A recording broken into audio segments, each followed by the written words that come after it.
Assalamualaikum anak-anak, hari ini kita akan belajar tentang materi makanan haram. Kenapa sih kita harus belajar tentang makanan haram?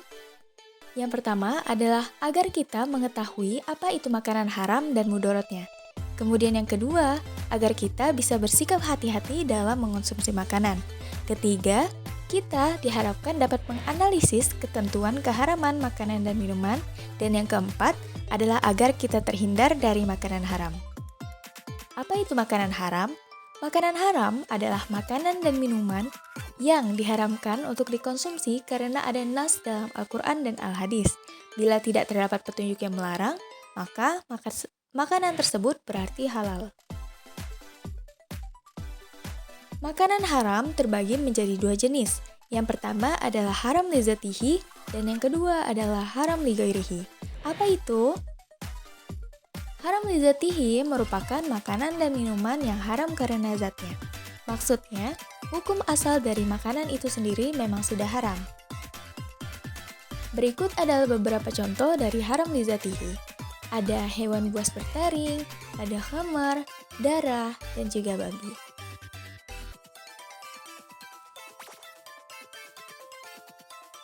Di dalam hadis riwayat Muslim terdapat dalil yang menyatakan tentang keharaman dari hewan buas bertaring dan berkuku tajam.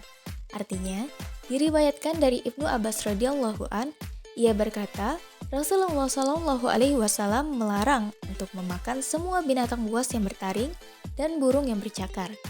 Anak-anak bisa lihat contoh yang Ibu tampilkan di slide tersebut. Yang pertama bisa dilihat, beruang memiliki taring yang tajam sehingga beruang diharamkan.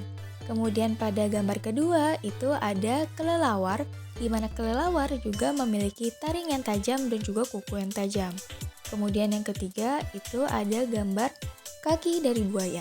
Dan yang terakhir adalah gambar elang yang memiliki cakar dan juga paruh yang tajam. Makanan haram li dzatihi yang selanjutnya adalah khamar. Khamar dapat dianalogikan dengan semua makanan dan minuman yang bisa menimbulkan mudarat dan merusak badan, akal, jiwa, moral, dan akidah. Misalnya narkoba dengan seluruh jenis dan macamnya. Dan pada gambar dapat anak-anak lihat, itu terdapat miras atau minuman keras, di mana minuman keras apabila diminum bisa menghilangkan akal, serta dapat merusak tubuh.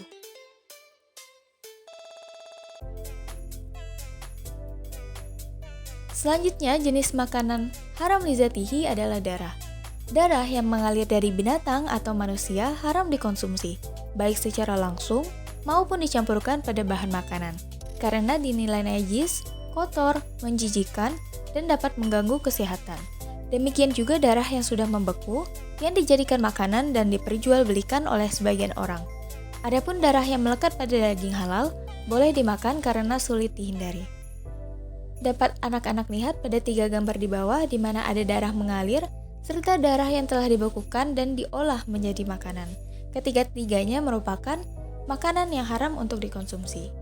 Namun, terdapat pengecualian pada darah yang telah melekat pada daging dan sulit untuk dibersihkan, seperti darah yang masih ada pada ayam yang sudah digoreng.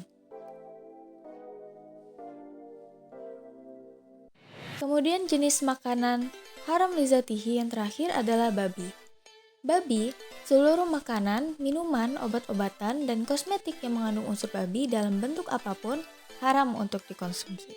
Jadi babi ini tidak hanya haram untuk dimakan saja, tetapi penggunaan sebagai benda-benda lain seperti obat-obatan dan kosmetika itu juga haram digunakan.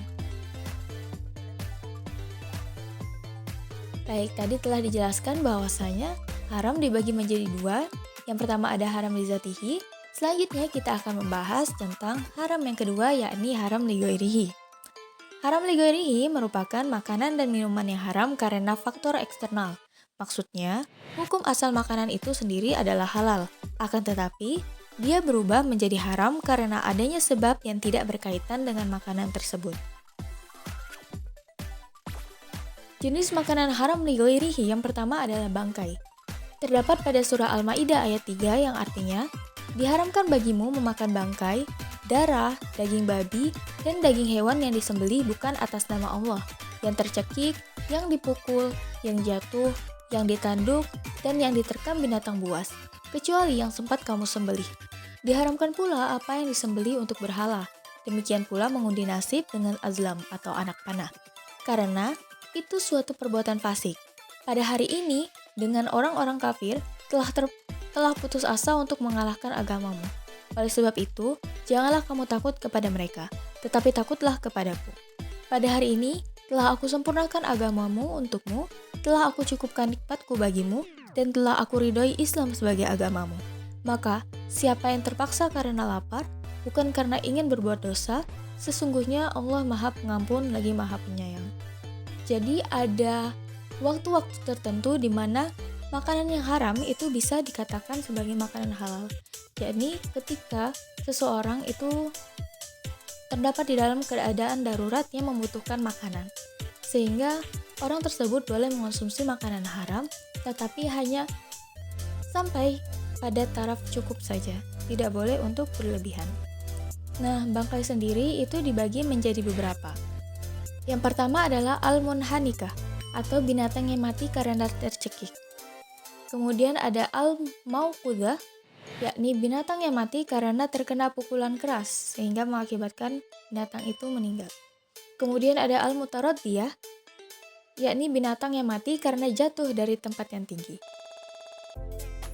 Selanjutnya ada an-natihah, yakni binatang yang mati karena ditanduk atau dimangsa oleh binatang lainnya. Selanjutnya adalah bangkai dari binatang yang mati tanpa penyembelihan, bisa karena sakit, dan lain sebagainya. Kemudian bangkai dari binatang yang disembelih tanpa nama Allah atau dengan nama Allah namun diperuntukkan kepada selain Allah, seperti binatang-binatang yang disembelih untuk dipersembahkan kepada berhala.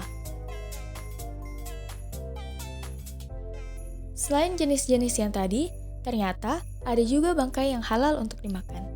Dari Abdullah bin Umar radhiyallahu anhuma, ia berkata, Rasulullah shallallahu alaihi wasallam bersabda, dihalalkan untuk kalian 2 macam bangkai dan 2 macam darah. Adapun 2 macam bangkai yaitu ikan dan belalang, sedangkan 2 macam darah adalah hati dan limpa. Hadis riwayat Ibnu Majah. Kemudian jenis makanan haram li ghairihi yang kedua adalah makanan halal yang tercampur oleh najis.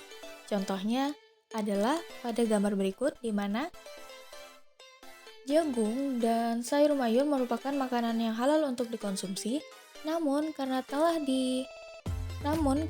kejatuhan cicak yang merupakan benda najis, maka makanan tersebut menjadi haram untuk dikonsumsi.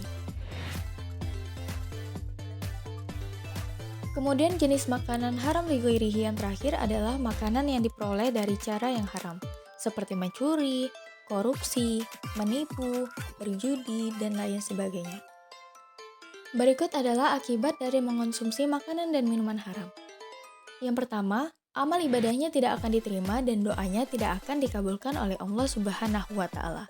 Kemudian yang kedua, makanan haram dapat merusak fisik dan jiwa. Makanan haram juga dapat membahayakan kesehatan. Selanjutnya, makanan haram juga dapat memubazirkan harta dan juga menimbulkan permusuhan dan kebencian serta menjadi sarana penghalang dari mengingat Allah.